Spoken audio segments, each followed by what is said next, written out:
Hi, everybody. I'm not used to speaking in a stadium and sort of hearing my own voice echo, so it's going to take me a minute to adjust, I think. Well, welcome, and I'd like to first say good afternoon to Dean Daniels, to my colleagues on the stage behind me, to our wonderful staff, and of course to our very soon-to-be class of 2012, and also to your parents, family, loved ones, and friends. Thank you all for joining us today on this wonderful occasion. So Dean Daniels came to my office a while back and asked me if I would spend 5 minutes of your time today giving this speech, and he suggested that the speech be inspirational. So after I said thank you for the honor, I sort of gulped for a minute and thought, inspirational, oh my goodness, okay, I better start thinking and get down to business here to think about how I might go about being inspiring to a room full of people who inspire me every day. So I engaged in some self-care, and then I self-reflected, and I thought, okay, inspirational, what's this about? So I thought, okay, maybe I should do some sort of interpretive dance, perhaps. That's inspirational. But that has been done, overdone at graduation, so now no interpretive dance. So then I thought, maybe I'll look to the evidence for the best practices in how one goes about being inspirational at a graduation. So I thought, where do I find evidence for best practices around inspiration? So I systematically researched all of the bumper stickers around town and thought, this isn't working. So there were a lot of 13.1s and 26.2s, and I thought, yeah, it's really inspirational to go out there and run some marathons, but that's probably not gonna work. So a little more self-care, a little more self-reflection, and then I thought, I know, how about some cheers? I could do cheers. I've never done a cheer in my life, but I thought it might work. So I came with, I said, well, what might be good cheers for social work? And I thought, oh, action, we want action, SOC-IAL. Didn't work, right? Not inspirational at all. Then I thought maybe be reflective, be reflective. No. So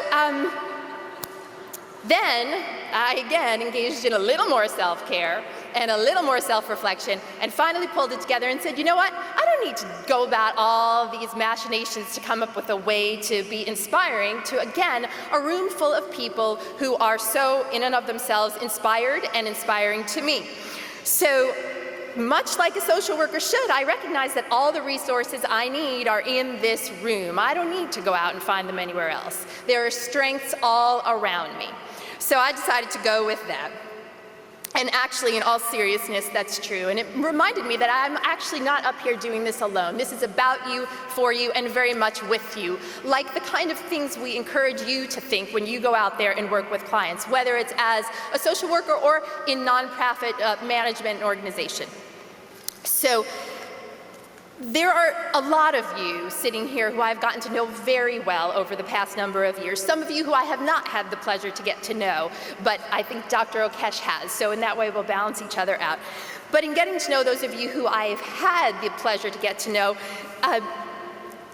it's been truly my great honor to see you develop as the social workers you have become.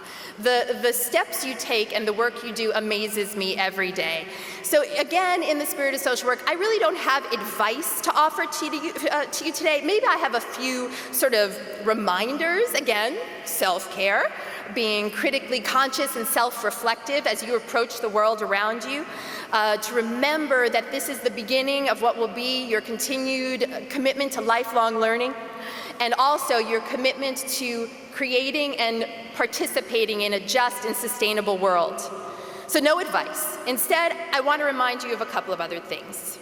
Of the strengths I know dwell among all of you in this room, so you can leave here and head out into this world empowered in the way that I know you choose to do when you engage with your clients, to foster a sense of empowerment around the great things they can do. And I believe in all of the great things that I know you can do. So you've all learned what it means to truly engage with people, with community. You've learned about the fundamental struggle of working within a system while at the same time trying to change that system through steadfast advocacy. You've learned to value the richness in difference, to not ignore difference, but to actually embrace it, and to be poised to want to understand. You've learned to value multiple perspectives, to value critical thinking and critically informed action for change. You've learned to value strengths, collaboration, social justice, and integrity. With all that, I want to remind you of one other thing that one of the best things about social work in some ways, and about life actually, is that your learning is never done. So as you move forward from this place to the next, I want to disagree with a quote that I found when I was doing my systematic research of the evidence for the inspirational. I found a quote by Yogi Berra, actually, the inimitable Yogi Berra, and he said, "You got to be careful if you don't know where you're going, because you might not get there." I read it and I thought, he's always so profound in his really, really funny way, and I actually really disagree with him, however. I think it's okay to not know exactly where you're going. And actually, I think it's sometimes the best possible opportunity to not know exactly where you're going.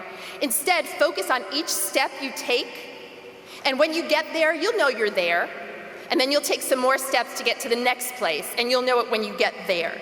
You won't be lost, and you won't be alone. You'll be part of something bigger than your sole efforts. You'll be part of an effort to make change for a sustainable future.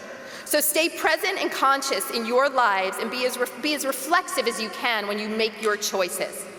You have what you need to truly develop the collaborative relationships necessary to make the kind of change I know you are all so very committed to making.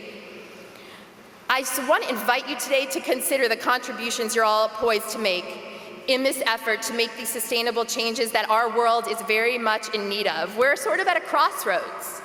There are many challenges, but the beauty of challenges for social workers and those who work to make change, those who work to engage with the community, is that we don't see those challenges as barriers, but we see them as opportunities, and we embrace those opportunities. So as you have all learned, times of crisis are those that are the most ripe for change. So I encourage you to go out there and locate those challenges, collaborate with others in the way you know how, to create opportunities in those challenges, to foster the kinds of changes that truly meet the needs of our present without compromising the ability of future generations to meet their needs. So on this day, your very, very, very special day, to mark the end of something, but also very much the beginning of something, I'm proud to call you all fellow social workers, to call those of you who are going on into the world of nonprofits fellow change agents. So congratulations to all of you, our soon-to-be School of Social Work graduates of 2012. Thank you.